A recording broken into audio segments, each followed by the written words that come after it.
The Godals is back. 1 day away until the NFL draft. Finally, my big board, my spreadsheet with all the position rankings, all the prospects is available free to you. I'll pin a link in the comments. It's available on Twitter. A lot of information can be put out on Twitter/X over the draft weekend here, so you're definitely going to want to follow that. But this will be available, and you can't see it on your screen right now, but there's tabs if you're on desktop at the bottom: quarterback, running back, receiver, on. And then I even have a different looking big board like this.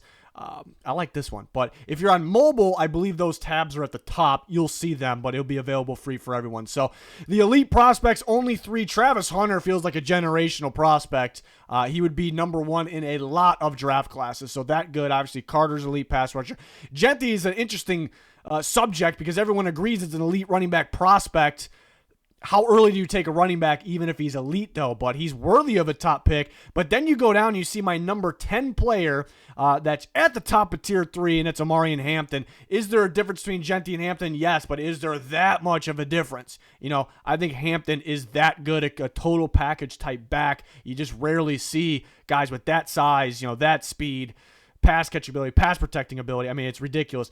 Tyler Warren's pretty close to being elite. I was blown away during the season, you know, with him. Obviously, the physicality, teams know he's getting the ball. They still can't stop him. You wish the separation skills downfield was a little bit better to be elite, but he's that good. I love Walter Nolan. You guys know that. My number 1 defensive tackle. I think he's got a bright, bright future unless there's character concerns. I'm not blowing that up too much. I don't know. Will Campbell, I know the arms are a little short. I mean, if he ends up at guard, I think he's going to be a damn good guard, but I like him at tackle. Cam Ward at 7. A little boomer bust-like, but a lot of potential. I mean, the thing about Ward I keep going back to is he's a winner. He creates winning atmospheres for teams, and that's something you kind of have or you don't at the quarterback position. He's got it. You know, even at, you know, he has his flaws with hero ball, and he needs a good offense line, needs some time to throw, even though he can escape pressure. But I got to remind myself that this guy brings, you know, the winning formula to the table, which is kind of rare. Mason Graham at 8. Teams don't like the measurables, you know, a little stubby, people say, and didn't work out the pre-draft process, but he's a unique, quick defensive tackle that, you know, can disrupt in many ways. And Armand Membu at number 9, one of the top offensive tackles in the class. So those guys I feel like are good early picks. And there's not a long list of early guys. There's a decent amount there. But then guys that I'm okay if they go early. They're somewhat early on my big board, but they could be mid-round picks in most drafts. Would be, I love Omarion Hampton, Matthew Golden, Kenneth Grant, Ted McMillan. So both the receivers are up there. McMillan's been more productive. Maybe he's a little bit better of a contested catcher, but how explosive Matthew Golden is, and it's not just the 40 time, obviously, just how quick, how explosive, how good of a route runner he is. I think his best football is ahead of him, but those guys are at the top. You know, huge fan of Kenneth Grant. Shamar Stewart, I actually like. A lot of people listening probably don't like him. It's one of those guys, if he doesn't pan out, like, it's worth the shot with the traits that he has, but I think he's going to pan out. Like, I wouldn't put him up here if I didn't think he was going to pan out. So it's a guy I would really want to work with. You just do not see the combination of physical and athletic traits for him. Josh Simmons probably would be a lot higher, but coming off an injury, some teams cleared him. He's supposed to be good to go, and then some teams might be a little worried. So it's a little tricky one, but man, he's got some flashy, you know, play to him. He's got some flashy traits, a smooth mover, super explosive, super athletic. He could end up being the best tackle in this class if he is healthy. So that'd be the difference with, like, the top tackles. I think Campbell is all around really good, like a nastiness to him. Membu, you know, has a lot of power, obviously, as well. Simmons is more of the crazy athlete. And then the other tackles are very, very solid. They're very good. Maybe safer picks than some of those guys. But I think these guys up here have a little bit more flash to them. Jahdae Barron, love the change of direction, quickness, you know, skills. James Pierce, some character concerns out there. Maybe he'd be a little bit higher. I think people are overthinking him right now. This dude is explosive. He's an athlete. He just gets after the quarterback in different ways. Loveland, you know, the one thing about Loveland, I wish he was a little bit better after the catch. Some of the best tight ends in football, they break tackles, they bully guys. He doesn't really do that right now, and that's really the only thing he's missing, and that's kind of a big thing. But he can run routes, he can catch the ball. He's a pretty good athlete, underrated blocker, so he's going to be a weapon. Jalen Walker, this is more of his range for me because he's a good pass rusher. He's a good off-the-ball linebacker. He's going to light up the stat sheet in multiple categories probably. He's going to make an impact in multiple spots, so he has some value because of that. But is he great in any of those categories? He can be. I think he's going to be a good player. Again, impact you in multiple ways, but if you look at edge rushers, I think there's better guys. Look at off-ball linebackers. It's kind of debatable that they're in the same range. Will Johnson at 20, some longevity concerns and some speed concerns, but the dude is super instinctive, a playmaker in zone coverage. Donovan Jackson at 21, big fan of him. I like him at guard. I have him as the best guard in the class. Got Derek Harmon, some random injury concerns about him popping up. Maybe it's BS to try to get him to drop, but I could see him end up being one of the better defensive tackles in this class because he sheds blocks, he disrupts, he's just got to finish plays a little bit better. Josh Connerly, I love this tape more than I thought I would. He fights through the entire rep. He's got some athleticism to him. Calvin Banks Jr., there's a safe bet that Banks is going to be solid, maybe really solid. Like, he's a very, very safe pick, even though some teams want to move him at guard, but if he plays guard, he's going to be really good. It's just not super flashy in a lot of areas, so I feel like he's a firm first-round pick. It's just I'm taking more of the flashy traits, high-end guys a little bit earlier. So it sounds like Banks is going to go early, but those teams up top are desperate to just get better because they're consistently picking at the top for a reason, but they need to get better maybe in important spots like the trenches. So they just want a safe option that they know is going to be good. So I guess in a way it makes sense. Mike Green, an off-the-field concern, doesn't seem that big right now, undersized, but man, there's times you watch him on tape, like this guy's a top 5 player in the draft, and there's times where he just gets his ass completely kicked. He gets thrown around a little bit, but I think an NFL program can get kind of the most out of him there. So he's one that can end up panning out a lot better than 25, even though that's a first-round grade. Mykel Williams next. I just wish his get-off was more explosive. I wish it was faster, but the Georgia tells their pass rushers to set the edge first. That's most important, and even sit and read, drop in coverage. So that could be part of the reason. But the other guys are just more explosive, and the best pass rushers in football, Myles Garrett, Max Crosby, etc., they freaking fly off the ball, and you can't really coach those things. So for him to be a little higher, I wish that was there. I wish he was a little more productive. I wish he was healthy last year, but he's a dog. He's tough, physical. He stops the run at a high level, and he can align in different spots. Trey Amos, big fan of the Ole Miss corner. Very instinctive. Luther Burden and Emeka Egbuka right in the same range. Explosive slot receivers, both with some upside. Burden, it sounds like it'll be a day 2 pick. Egbuka almost sounds like a firm round 1 guy. Egbuka's safer pick. Burden has more upside. That's how I view those guys. Right in the same boat. Slot receivers, but different. Donovan Ezeraku, a lot of production, a lot of different finesse moves to get after the quarterback. Nifty type guy. You just don't see him win with power, and that is a little bit of an issue at edge rushers. He's just so good with his collection of, the arsenal of moves that he has, and he's athletic, he's lengthy, if he had some more power to him, he'd probably be a top 10 pick. So that's really, what it is with him. Then I have some guys that I'm good with taking late 1 or early 2. I really like JT Tuimoloau. You guys know that. Jod Campbell. I've been moving, Campbell, Schlesinger around a little bit. Kind of came out that Campbell could start off on the PUP list, so that kind of had me move him down. But some teams are clearing him, and some teams like him off the edge. Some teams like him off the ball. At the end of the day, he's explosive. I think Schlesinger's better as a true middle linebacker, kind of reading the run and getting downhill more consistently, even though Campbell's going to be a little more flashy in that category, I suppose, with just the athleticism. But we'll stay optimistic here at Campbell being healthy. Nick Emanwari, the more I watched him, the more I liked him in coverage. Legit traits. He has some bad moments on tape, though, but high upside. Tyler Booker. This guy's going to be good. He's going to be a good guard. It's just really lacking quickness and athleticism, so how early do you rank him? Savone Revel, I think he'd be a lot earlier, maybe even contention for cornerback 1 if he didn't have... He's coming off an ACL injury, and he's had multiple injuries dating back to high school. Otherwise, this might be corner 1, but there's some serious durability concerns, but the size, athleticism, the traits, all the combination is just ridiculous with him. Carson Schweshinger, I think a pretty safe pick early round 2. Really solid middle linebacker, really good in coverage, really smart getting downhill versus the run. He could use a little bit more strength, a little bit more power. He really struggled to kind of consistently get on the field and have big years before this year, so could that be an issue for teams? And then Gray Zabel, I think a safe pick is, for the most part, he does have to switch positions, but he's going to be a solid mover in the interior offense line no matter where he plays. It's just how much upside. I think more of a safer pick early round 2, but it sounds like he'll go mid round 1, which there's not completely, totally anything wrong with that, I guess. And then to round off my top 50 guys that I just really like in the top end of early round 2, I have Caleb Johnson high up on that. You see the quarterbacks come off the board. I think Dart has more upside than Sanders, but Dart is definitely more boom or bust. You know what you're going to get with Sanders. I think he's a pretty safe pick early round 2, and Dart is boom or bust. Whether you take him in round 1, be early, or if you take him in round 7, it's not going to happen, but it's a boom or bust guy. So go with a little bit more of the upside there because that's what you want at the quarterback position. And then Benjamin Morrison's listed. It's all about health with him. He's kind of like Savone Revel, where if you could trust him to be healthier, like it's a first-round guy all day.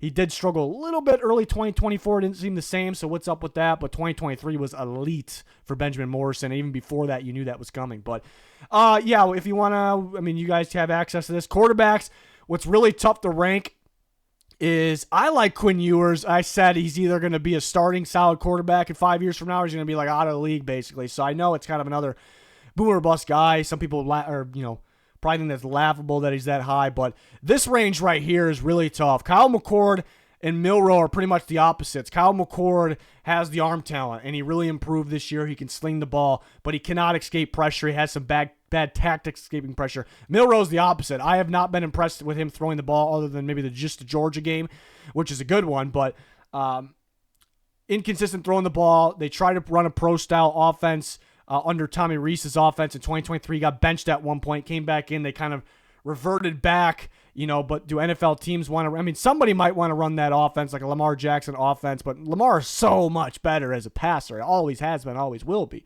Shuck getting a lot of buzz. If he didn't have injury concerns, I'm not really worried about the age. If he didn't have a long list of injury, past injuries, I'd probably put him in more of the 5 category, but that's where I have him. But those 3 guys are really, really close. I'm tempted to put Milroe higher because if somebody does play him and they use the right system around him, it's going to be a pain in the ass to stop, but it's not going to win the most important football games unless he can really improve his accuracy and his arm and his timing. So that range is pretty damn tight. This draft, throughout the entire class, I have never had so many guys that are like the same grade. I keep flip-flopping like 3-4 guys that have the same grade. There really isn't anything splitting them up. This draft is king of that, and it's very tough to make the position rankings because of running backs. Long list of running backs here. Really, really good class. There's guys that are down here that would probably be in the middle part if it was a different class. But yeah, some of Jaden Blue's been one of my guys for a bit. Corey Krosky-Merritt's one of my favorite players in the draft. Corey Kiner, one of my favorite players in the draft. Guys like DJ Giddens and Ollie Gordon growing. The Giddens with the upside because of his athleticism and then the build. Ollie Gordon, just can someone get him to play like he did in 2023? So that's kind of growing on me there. So and then receivers, a long list of receivers here. Some sleepers that I like down here. Day 2 seems pretty strong. Like this. Again, Bird and like Golden and McMillan, 2 totally different type of receivers. Any given time, I can flip those guys throughout this process. I was on Golden pretty early. Pretty damn early, I'd like to say. Bird and Igbuka, pretty much you can flip those guys. And then these 4 right here are pretty much in the same boat, but I'm a massive Ty Felton fan as well. Tight ends, yeah, same thing. Clear 1, clear 2, clear 3. And then these guys right here, really, really close. But I could see guys like this right here ending up better than these guys right here. I could see that. These guys are all around tight ends, and I do like the underrated Jake Brenningstool from Clemson. He's an athletic mover, and I feel like he understands how to read and react to zone coverage, which I do like to see from college players. Offensive linemen, all 5 of these guys are pretty close, and Banks is going to go really early. It's funny, though, because he's a safer pick. He's a safer pick than all of them. I guess that's why he's going to go early. Like, he's maybe not Membu. I don't think Campbell's pretty safe. Maybe he ends up at guard, but Banks can end up at guard. I kind of gave the edge to these guys that flash a little bit. I watch Banks, and I'm like, this is a really solid tackle. Really good. I'm surprised people aren't talking about it enough, but at the end of the year, he was really wearing down and in and out, and it didn't really feel as good because he wasn't 100%. So is that a thing that's going to be popping up? But Texas had an extra long season, had to play SEC championship game, went far into playoffs to the semifinal, obviously. But a little more flash for me, for these boomer bust guys. Josh Simmons, an ultimate boomer bust in this class, but man, if he works, if he's healthy, is a freaky dude. Like, some things you cannot coach, some things you just do not see every draft. You want him to get a little stronger, though, but these guys up top have the power. I love Campbell's swagger. I love his nastiness. Seems like a guy you just want. And Ozzy Trapelo ended up finishing as my top non-first round offensive tackle. Not going to be, a sexy name or a sexy pick if a team takes him, but it's a really solid right tackle that held it down, for Boston College. So I think actually he's a little safer than Ursary. Marcus Bowe's tricky. Everyone moving him interior. The only weakness he really has on the outside of tackle is his strength, his power. So if he goes against D tackles, he's going to get bullied a little bit. So I feel like I have to keep him out of tackle, and he played pretty well there. He's just lacking length a little bit. Some people a lot higher on Charles Grant. I just worry about the learning curve going from the competition, and he's fast and he's long. I don't know if he has his movement under control, though. I think he's just a straight speed guy rather than short distance control and quickness guys. So I think people are kind of overrating that a little bit, but a fun project there. I just don't expect him to come in and start right away. Interior offense line, I also listed this year, like what they possibly can play, since interior offense line is a mixture of things. And you have some guys that could play tackle or did play tackle. Some teams like Donovan Jackson at tackle, but I like him at guard. Zabel played tackle, but he's going to play guard or center at the next level. Savai Naya could play right tackle because he played there, but I like him at guard much better. And then you have Jared Wilson's kind of that lone top center unless Zabel plays there. Millam played left tackle. He's going to play guard. Could be a good one. Jalen Rivers played tackle. I could see him staying there. He got a brief moment at guard, and I really liked it. It's a very, very small sample size. As a guy I want to move even higher at my board just based off that small sample size. It's very risky, so that's an interesting guy there. Rogers played tackle, going to move to guard. He's a smooth mover. A lot of guys that can play different positions. Thomas Perry getting a lot of hype. Super small school in Middlebury, so a guy to watch. Willie Lampkin is under 6 feet tall, very small guard for UNC. Going to have to play center because of that, but man, he's got good tape. He just does not have the measurables, not even close. But the tape was pretty good, like better than where he's ranked at the end of the day. But D tackles, it's a loaded class. There's a lot of guys, as you can tell, like in this range right here that are pretty close in grade. Kind of been flipping even here. End up finishing Shamar Turner as my D tackle 5. I was high on him early in the process. We didn't see him work out at all during the pre-draft process.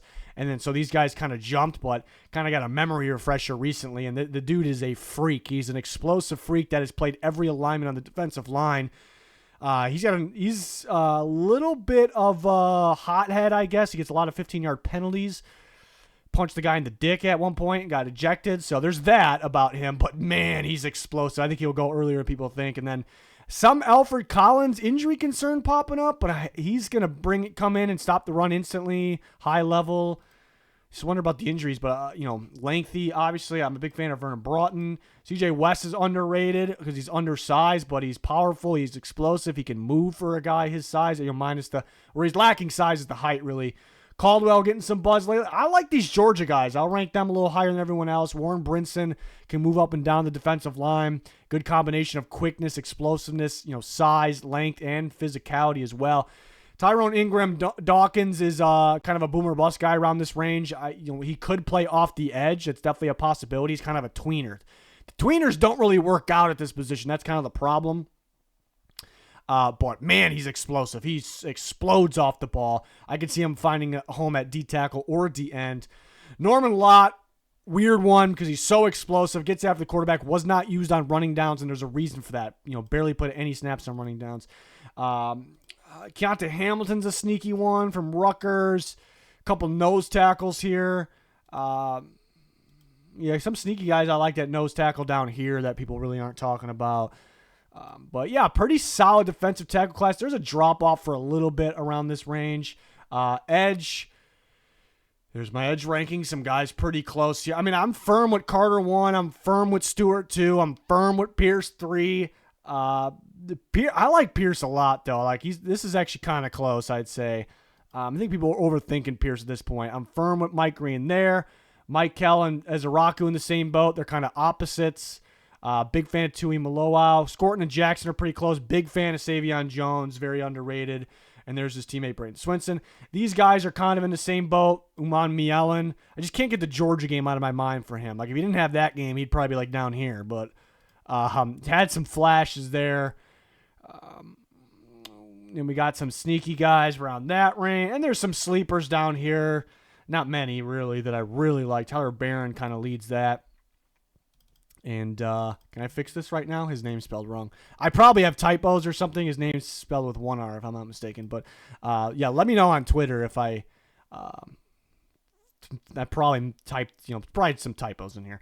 Linebacker's not the greatest class. There's some sneaky guys, though. I like Stutzman a lot. Smile Mondone is underrated, I feel like. But Kane Madrano and Teddy Buchanan are guys that have moved up for me. They're different, but Buchanan's a safe pick. Like, he's a guy that not super flashy, even though he's an athlete, but he does a bit of everything well. So I think it's a safe pick. Madrano's kind of boomer bust. He's a freak athlete, pretty damn good in coverage. UCLA lined him up in different spots sometimes, and he's a little light, so I guess you got to use him in different ways. I think Lindenberg's pretty underrated, and you got some unique guys down here. Like Oliver played more off the edge, but he's played off ball. But because of the measurables, he's probably going to have to play off ball, but he's good at getting after the quarterback. Maybe somebody that could use him as a blitzer. And then you have corners. Not the best corner class, in my opinion. I like the guys at the top here. Jacob Parrish is a dog. Noel Williams, another dog. Justin Wally ends up finishing in my top 10. The read and react, explosive downhill playmaker. Could end up playing the slot, but yeah, for guys in the slot, I mean, Barron, to me, he moved outside and he was better there, but he needs to play both. Parrish played both. He played outside until very important passing, third downs, and he played inside then. More so probably inside, but a damn good one. Wally probably outside, but he can't play inside. Quincy Riley did the same thing Parrish did. Outside until it was like big time third down pass situations. They moved him inside, so that's interesting. And then Caleb Ransaw is either a slot corner or a box safety. Mac McWilliams could be a really good slot corner. And you got a couple slot corners right here, Jalen Smith and Upton Stout. And Longerbeam's outside, but he could end up in. I was tempted to move him up, but he's a little light, a little small. How much of a chance is he going to get? But I like his explosive. That's a guy I'm tempted to move up this list. So there's there's a lot of guys in the same range. That's a weird class where I can just flip any of these guys in any second. So there's your corner class. There's some small school guys like Waxter and Kent, and even deeper small school of Melvin Smith that are pretty intriguing that teams kind of take a flyer on in the 7th round, I think. Because they're pretty damn athletic, for the most part. Some of those guys a little lengthy as well.